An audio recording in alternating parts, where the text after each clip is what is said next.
Today we want to look at the Messier Planner, which is an astrophotography planner on your browser, free and with a lot of features. So let's get going. Hey, this is View into Space. I'm Sasha from Switzerland, so grüezi miteinander, and thanks for watching my channel. So let's start with a little bit of context. So the Messier Planner is, as you can see here, powered by Pick Astro. And if you go like, huh? Then actually 1.5 years ago, time simply flies, I did a review of Pick Astro. Pick Astro is kind of an astrophotography Instagram attempt by a guy called Tom McCrory. I think he intended it as a competition of Astrobin, and when I reviewed it 1.5 years ago, I will link the video in the description below, I came to the conclusion that it's not bad, but there was still a lot to improve. Because Tom wanted it as this ultra secret behind the wall application, and I dared to actually still screen record everything. He simply kicked me off the app. And I was respecting that. So I have no clue if it's any better today than it was 1.5 years ago. But I think there's now a possibility to check it out for free. So you might do it or not. But anyway, this here is new. And funny enough, it's about the same story again as with Pick Astro. It's an amazing attempt. It looks absolutely cool. It has tons of features. But there is so much things that do not really work yet or not as intended, or features that would be absolutely needed are missing, that it just leaves me with a big question mark. Is this something I should use or not, or wait? And sometimes it's really frustrating because you see the potential in something, but then potential is not enough, right? And you're waiting, you're hoping, and let's see. And if Tom does the right things and cleans out all the errors and the things where it just doesn't add up yet, I think this could be the application to go in the future for doing astrophotography planning. Absolutely. So I will show you the good, the bad, and the ugly. Let's start. I think before we even start looking at the features, this is a really interesting concept because Tom did it kind of in a browser-based way, which means there is a way to create an account and to log in. But even if you do that, most of the things will not be saved. They're only saved in your browser. And you can actually, in settings, you can do a data backup. It's a JSON file which you can save on your hard drive, and then you can restore it. So what I did also for the purpose of this video, I had it before on my Atlas browser, which I usually use. And now I had to transfer it to Chrome. So when I moved to Chrome, I first of all logged in with my account, and most of the stuff was still not here. Then I restored my data, which I backupped yesterday. And then some of the stuff were here, but still not everything. So why? Why cannot everything be stored in the account when you even have to create an account? So that would be the first thing, which is a little bit cumbersome. When we are in settings, you can actually enter here your rigs. So in principle, your scopes together with the sensor size, and that's then needed for certain calculations. Also, here you have to define which one is the default.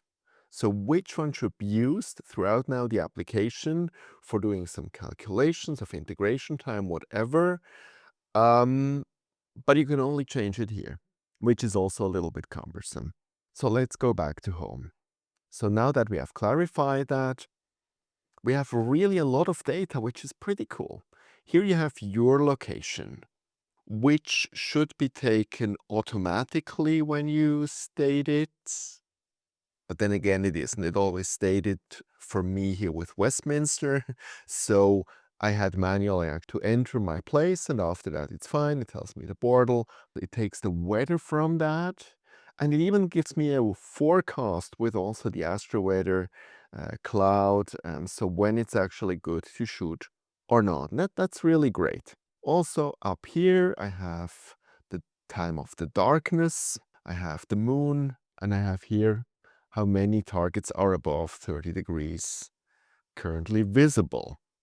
That's probably more statistic. I don't know if that really helps. That this up here has to scroll the whole time is more than annoying. It would be better it would actually stop moving around. Then below here, and that is what I really, really like on this application. I've never seen this done so well. So here actually we have explore your top deep sky objects tonight with beautiful pictures. And I can also add here the direction. So I can already state in my setup which directions I'm actually able to look at. I cannot, at my place, really look at north or east. So only here south and west appear, but I can even now say I only want to look at south or only at west. So that's nice. Best objects in February. So it's a lot of inspirational stuff, which objects I could actually choose, and that's really great. And now comes the Deep Sky catalog showing 25 of the best deep sky objects for your location right now, which sounds amazing. And it tells me for each of these objects here, if it's wide, if it's perfect, based on the field of view of my scope and camera combination. And that would be great. The one problem is that it only takes now my default scope. Why can't I have here a switch where I can switch between my 3 rigs so that I can look easily for each of my scopes which objects would be the best? So that's one thing that would definitely be on my wish list. But beside that, really cool. I see this is a little bit wide. It only actually fills 1% of my field of view, so probably a little bit too tiny. It also tells me if it's something that's easy or medium or tricky to record. And it even gives me here some exposure guidelines. So the recommended exposure time, the total integration time, the filters I should use. And that's again amazing. I'm still wondering a little bit if it really uses my scope here as a setup or not, because I changed it and the integration stayed the same. So I have my doubts here, but once it works perfectly, that is really cool stuff. One problem is that, remember, showing 25 of the best deep sky objects for your location right now. And when I scroll down now, this here, below horizon, this object never rises from your location. So is this really one of the 25 best objects I should shoot? I don't know. My scope doesn't really go below the horizon. So again, some bugs. There is something to improve. Also, is this here, which is already almost going below the horizon, one of the best objects to shoot right now? Then we also have here, that's really nice. It shows you the daylight time and then the night time and where we are right now. That's cool. But out of whatever reason here, there's no daylight. Even it goes from 12 a.m. to another 12 a.m. The day and night time is not shown here. Another bug. So, but again, bugs are there to be removed. There's a lot of bugs still, but again, potential. I'm excited. This looks really cool. So if I'm interested, I can click on one, and then I get even more information about it. Pictures that the Pick Astro community has already shot. So that's a little bit a marketing trick for Pick Astro, but okay. I can click on that and I can see it. So that's cool. And for the ones who are in Pick Astro, they can actually showcase a little bit their pictures. there's here a field of view simulator, so I can now, here I actually can, you see here I can switch between my rigs. Obviously this is now tiny anyway, so whatever I choose, it will stay tiny, but I checked it out, that works perfectly. You can even zoom in. We can also change the rotation here. We can also do it like that, so that we can really look at the rotation. Again, down here I have an integration calculator. I can choose between monochrome, one-shot color, DSLRs. It tells me the recommended integration time, 30 minutes. I don't know if that's really enough for this object. Also, when I changed the scope, this didn't change at all. So I'm not 100% sure if that already works correctly, but if it would, cool. Also here, look at that, best viewing time, March to May. So it tells me if I have to hurry up, or here I probably can even wait a little bit and then shoot it.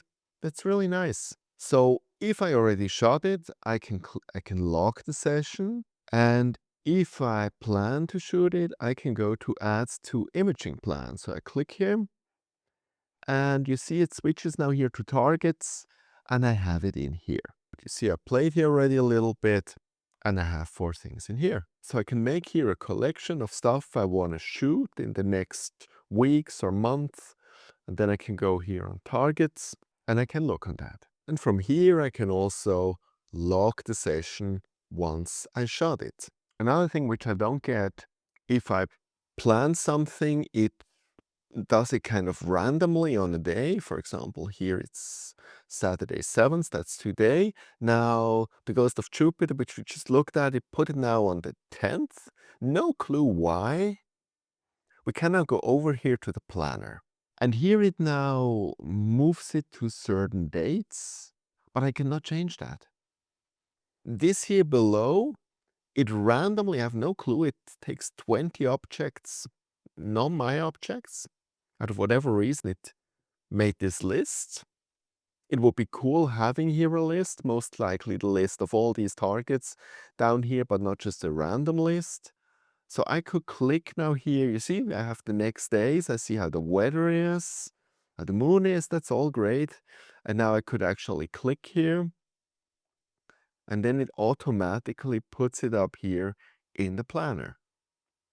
And here I can decide which date, but only for the ones which are down here.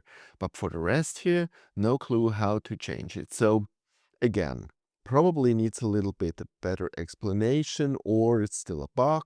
But when it works, it's cool. I can really schedule my stuff based on when I see that I will have clear skies. And as you can see, everything's red. So that's my fate, which I share with a lot of you, just having no clear sky. We have a planner, but no clear sky. So, but that's not Tom's fault. And so once we actually shot something, we can click here on log, and then we can log it, the equipment, sky conditions, and then we can save the entry. I feel there's a little bit, I'm a little bit underwhelmed here what you can log. There would be, if I think about Astrobin or so, there's a lot of more stuff that would actually be quite helpful. For example, there might be how many exposures per filter, exposure time. That would be really helpful. So I think the log could be extended. And also, why can I not attach the picture? Probably have to go to Pixastro or whatever. But that would also be nice. At least, anyway, if I have logged something, there's now the logbook. And then here, it's logged. And then there's also here about bugs. Both of these are obviously Messier objects. And it's funny enough, it's called a Messier Planner. But even I have now 2 observations of these 2 objects. If I go to Messier, it's still on 0%. 0 of 110. So it doesn't recognize that out of whatever reason. Now, that's not really bad, but yes, it would be better. It would actually, it would work.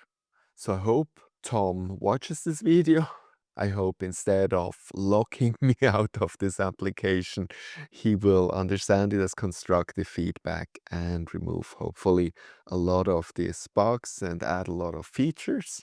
Because quite honestly, if he would do that and once everything runs, I would be willing to pay a subscription fee here per year for that, because I think it's something really nice and something really helpful. And what I also have to say that at one point, it's more than a year ago, I think, somebody told me, Planner software, why don't you never review Planner software? And I looked at some of these planning softwares and they were so complicated. I mean, imagine more complicated than Pixie Inside. And I was like, no, I'm not interested in that. That's too much work. It's too confusing. And that's the opposite. That's really easy. It's really tempting. It's like a little shop to choose something nice from. So I really feel that's how a planning software should look like. So yeah, that's all I wanted to show you for today. Link is messierplanner.co.uk, or I will also leave it in the description below. As always, if you want to be informed first about new software, new tools, have a look at my Patreon channel, also link in the description below. See you next time, and clear skies.